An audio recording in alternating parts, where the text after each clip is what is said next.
বন্ধুরা, আজকে আমাদের রেসিপি কি আলুর পরোটা। এই আলুটা আমি তৈরি করেছি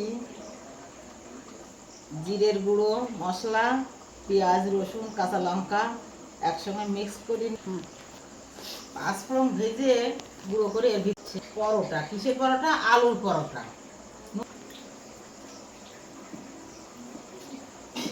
হালকা করে চাপ দিতে হবে, বেশি জোরে চাপ দিলে এটা নষ্ট হয়ে যাবে। হালকা চাপ দিতে হবে। এবার এটা আমরা কি করলাম, তেলের পরে দিলাম।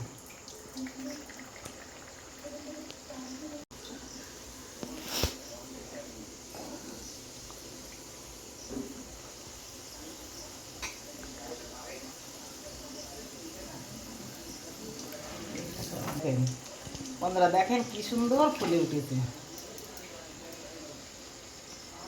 তরকারি তৈরি করা হয়েছে কি শুধু আলুর দম, পাঁচফোড়ন দিয়ে শুধু এই আলু পরোটার সঙ্গে আলুর তরকারি।